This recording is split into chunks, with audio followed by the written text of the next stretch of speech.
কোনোভাবেই জুলাই বিপ্লবকে ভুলুণ্ঠিত হতে দেয়া যাবে না বলে মন্তব্য করেছেন অ্যাটর্নি জেনারেল মোহাম্মদ আসাদুজ্জামান।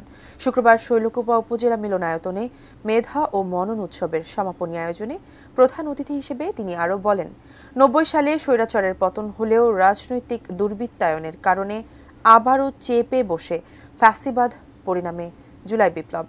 কেবল শিক্ষাক্ষেত্রে বিনিয়োগী টেকসই উন্নয়ন নিশ্চিত করতে পারে শীর্ষক বিতর্কে অংশ নেয় শৈলকুপা পাইলট উচ্চ বিদ্যালয় এবং কাঁচের কোল মরিয়ম নেসা মাধ্যমিক বালিকা বিদ্যালয়। বিতর্কে প্রতিযোগিতায় বিজয়ী হয় কাঁচের কোল মরিয়ম নেসা বালিকা বিদ্যালয়। পরে চ্যাম্পিয়ন ও রানার আপ দলের হাতে পুরস্কার তুলে দেন অতিথিরা। অনুষ্ঠানে আরও উপস্থিত ছিলেন শৈলকুপা উপজেলা নির্বাহী কর্মকর্তা স্নিগ্ধা দাস। বিতর্ক প্রতিযোগিতার মডারেটর ডিবেট ফর ডেমোক্রেসির চেয়ারম্যান হাসান আহমেদ চৌধুরী কিরণের সময় বলেন, জুলাই বিপ্লবে ফ্যাসিস্ট সরকারের পতন হলেও দেশকে অস্থিতিশীল করতে দেশি বিদেশি ষড়যন্ত্র অব্যাহত রয়েছে।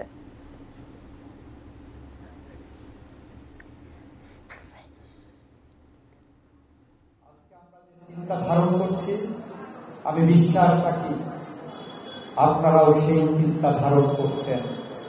আমাদের চিন্তার পরিধি হল গণতন্ত্র, আমাদের চিন্তার পরিধি হল মানবাধিকার, আমাদের চিন্তার পরিধি হল সুশাসন, আমাদের চিন্তার পরিধি হল বাংলাদেশের উন্নয়ন, আমাদের চিন্তার পরিধি হল দুর্নীতিমুক্ত সমাজ। আমরা আমাদের ছাত্র জনতার গণবিপ্লবে যে সুফল পেতে যাচ্ছি, সেই সুফলকে আমরা কোনোভাবে আমরা বঞ্চিত হতে দিব না, ব্যর্থ হতে দিব না।